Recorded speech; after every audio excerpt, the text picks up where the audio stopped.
the point is well made, but the gameplay looks pretty good. Now we're coming to it. I don't know. I watched the announcement and stuff, and there's a few things that I don't know. I'm going to step back a bit. How free running is going to work as well in this time period. The thing I've got, okay, step back a bit. Mass Effect Andromeda. We love Mass Effect Andromeda. There is one thing I don't really love about Mass Effect Andromeda. Is it the facial animations? It's not the facial animations, funny enough. It's the lack of a mini-map, and it's the ribbon that you get, your objective ribbon, like you get in Skyrim as well. Right. Oh, blah, blah, blah. Got to John for that part. Because you see where the objectives are, and they keep coming towards you, but you've got no idea what's in the way. And I always planning my way. When I was in the Nomad, in Andromeda, I was always going back to the map, trying to plot my way to whatever objective there was. Yeah. And I like the minimap in Assassin's Creed. The minimap was great because it would show you where enemies were and what they're facing, so you could plan your way around it. You could see the immediate area, so you could navigate around that. I just feel like a lot of games are doing that now, like going for the ribbon, that HUD ribbon, rather than the actual minimap. I think Ghost Recon did that, didn't it? I don't think they did actually. I'd take that back. What else? Ghost Recon. Oh, the Eagle. I don't like the Eagle. They've always had the bird connection. They have, but I'm wondering how much is it going to be actually in the gameplay, do you reckon? The gameplay video I saw, or the reaction I saw, the Eagle is basically a drone. Yeah. A drone from Ghost Recon. So you can launch up in the air and you can fly around and it will scout and spot things for you. I'm 26 jumps away. 16. So yeah, it just feels like, I think it's what culture I was watching, and they said it best. They've tried to cram a lot of stuff from other games into one title and hoping it will all work out. I hasten to point out that's what Ubisoft always do. That's pretty much been the Ubisoft thing for the last few years. Yeah, but they get one successful mechanic in one game, and then the next game comes out and it's got another mechanic on top of that. I can see that, yeah, but they... Has it always been this obvious? Yeah. Far Cry 4, you went to the top of high towers to do a mini game to unlock the area on the map. Well, yeah, that's... yeah. Watch Dogs did the same thing. Watch Dogs do the same thing. They get a couple of successful mechanics and then it goes into all of the games. I think it's just... For me, I think it just looks a bit too different. It's almost like the difference between Assassin's Creed 3 and Assassin's Creed 2 could be the difference between this one and the previous and Assassin's Creed Syndicate. Yeah. And I think that is the move from what they did in Assassin's Creed 3 is what wrecked it for me. I think it's going to be one I need to see more of. I've seen a few trailers for it. Assassin's Creed has always been a game I've been a big fan of since Assassin's Creed 1.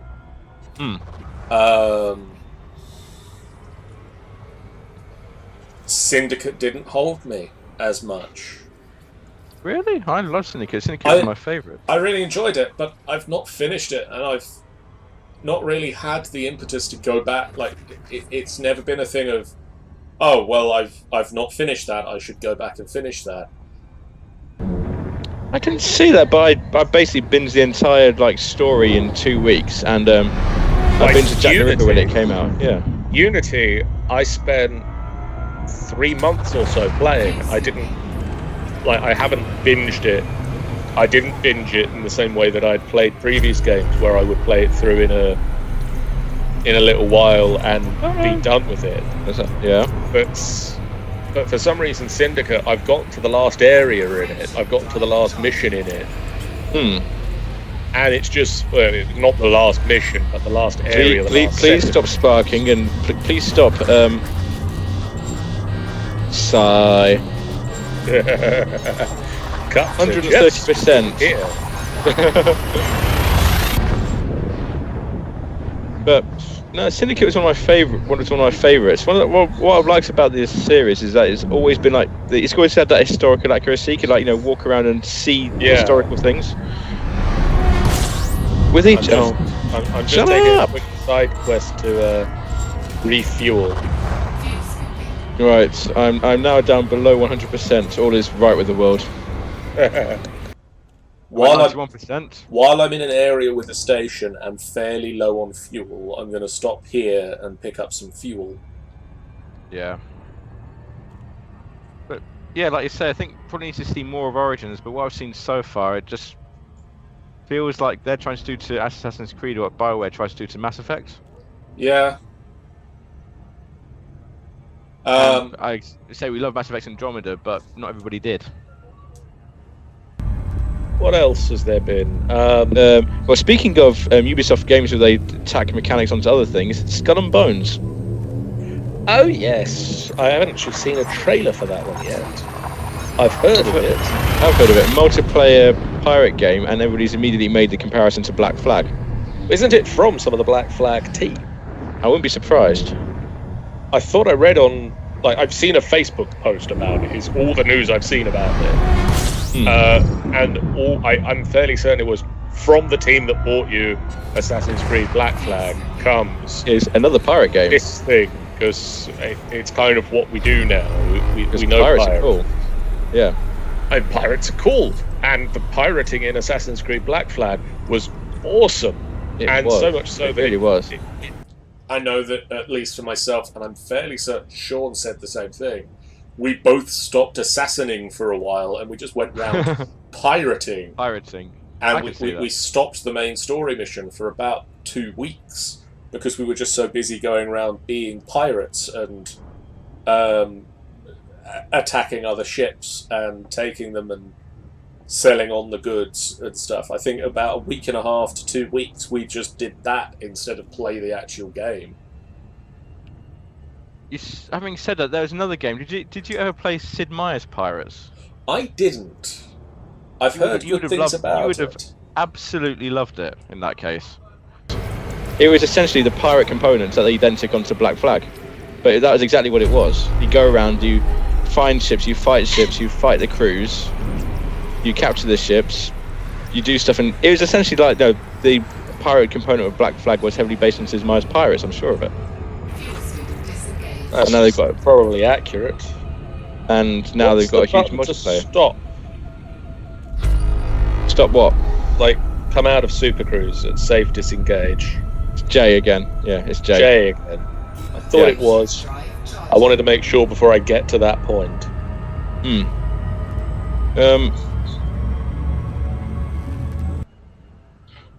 Dishonored 2 DLC. It's a bit weak, isn't it? I need to actually play the game first. I didn't do too badly with Dishonored 2. I preferred it in Dishonored 1, but again, I haven't had myself, and I didn't have the impetus to go back and play it. I would like to, actually. I probably should, but I haven't had the impetus to actually install the damn thing yet. I've got I got it for the mask and the Empress's ring.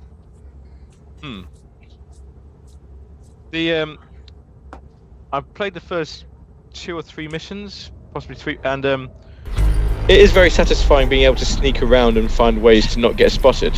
I really enjoyed doing that. But I think the problem I had with the first one is that I mentioned this when we were at MCM actually, I don't like first person stealth.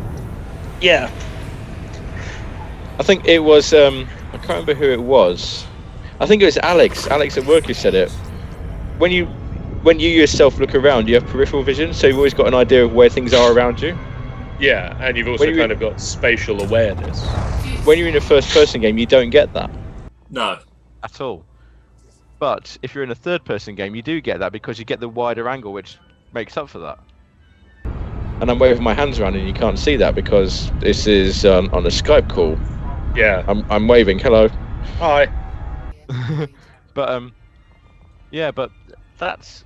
But I mean, what I loved about Deus Ex: Human Revolution was, it was a first-person game, yes, but when you went into cover, it went to third-person, so you can actually see what's happening you got around that peripheral thing. I mean, the other side of that is also the spatial awareness that you generally have of like, I think someone's behind me. Which you just don't get in games, and the only way you can do that is with a mini-map style thing. Or it's like a third person, where it's like quickly switches the camera around. Got that ability to look around your character. So, yeah. But yeah, Dishonored 2, I'd be happy to go back to it.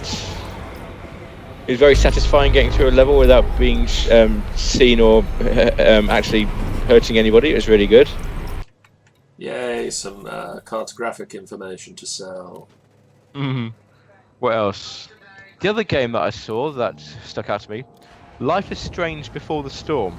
Yes, tell me about this, because I've not I have played a Life is question. Strange. Why? I don't know. All I know about it, I've seen the trailer, so the trailer is really all I've seen about it. But I don't know why. The whole thing of Life is Strange is that you play this teenage girl who has stuff wrong in her life, and she suddenly finds, it was never explained, she suddenly finds that she has the ability to rewind time. As you do. As you do, yeah. Rewind time and make new decisions, perform other actions, and you can decide, actually, no, I want this action to stay, to lock down this action to carry on. And what different actions you take influence the story later on. Yeah. But the backstory of the game is this girl who goes missing and nobody knows where she is or why she went missing. And it looks like that's kind of what they're addressing in the prequel. But in some ways you don't need to know, because you know what happened to her. By the end of the game, you know what happened to her. So it's not such a thing that we need to go back and explore this And mystery. If Max, the main character, is the only one who's able to have these powers, I don't see what the prequel can offer, because I think it's Chloe is going to be the main character in that one from the look of it. She's not going to have the same powers. Yeah. So I don't quite see how they're going to manage that. The whole point of Life is Strange was this whole mystery, but like, you know, what's going on? Why has Max got these powers? Where's Rachel gone? Why is this big storm coming to kill us all? There are lots of stuff in that. There's lots of good All stuff these in that. questions and more will be answered in Season 1 of Life is Strange. Well, they weren't, that's the point. Not all of them were. Very few of them were, actually. Some of these questions may be answered in Life is Strange. Plus the fact that I'm on the record, it's well documented that I didn't like the ending to Life is Strange. I didn't like the entire last episode. You know the way people, when people rage about the ending to Mass Effect 3, saying it ruined the entire game? Yeah. That was me with the final episode of Life is Strange. So yeah, I kind of understand where those guys are coming from now. But yeah, people love it. People are happy that they're doing a prequel. I just don't see why. I don't see what the story is going to be for it. I don't see what story they've got left to tell. I may be wrong. I may be pleasantly surprised, but I think that's all the clearly games they have seem got. to think they have some, but whether that's a sensible decision or not, we'll find out. Any games you want to talk about? I've got to say, watching the trailer for it, there's a lot coming to Elder Scrolls Online that made me go, ooh. Hey, just a Morrowind, haven't they? They've just done DLC called Return to Morrowind,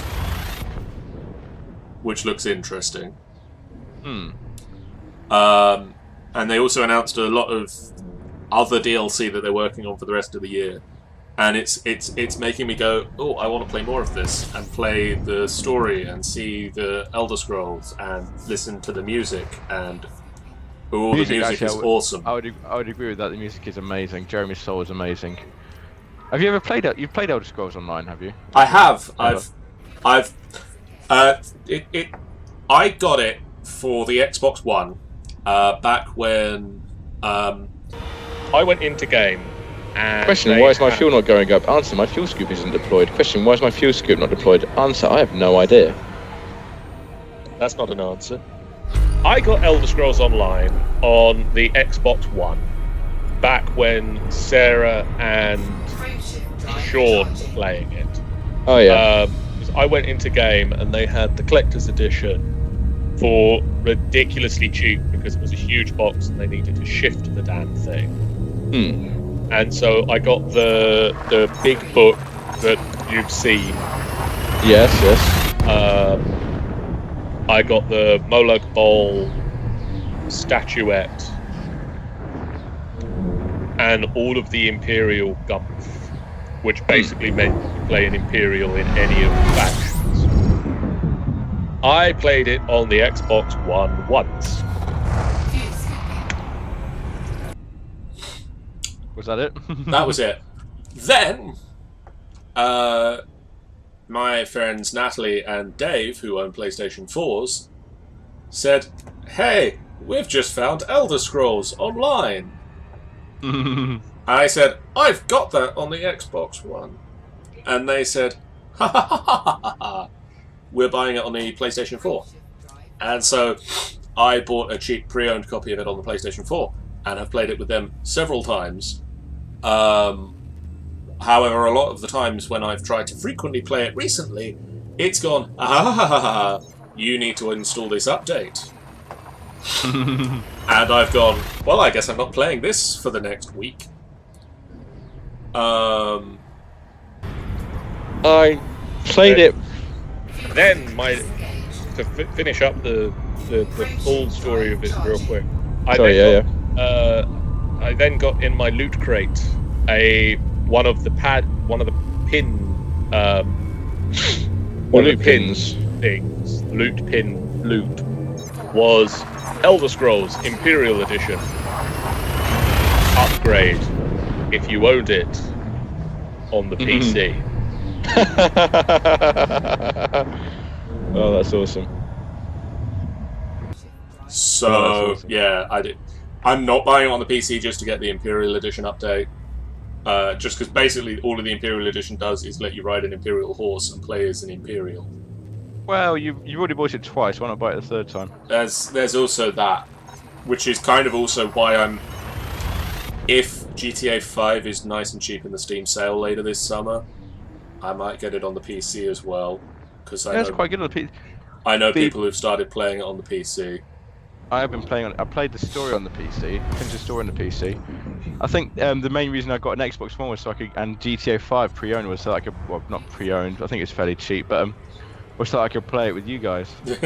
I only even touched the story on the Xbox One. I'm still literally in the first thing with Franklin on the Xbox One. Exactly the same for me as well. I played through quite far on the Xbox 360, and now whenever I log in to play with you guys, play with you mostly, I got a message. It's like Franklin sat there getting calls from what's his face, Simeon. Yeah. Saying, "Hey Franklin, it's your buddy Simeon. Come and do some work for me because you work for me." Yeah, that's what I'm getting.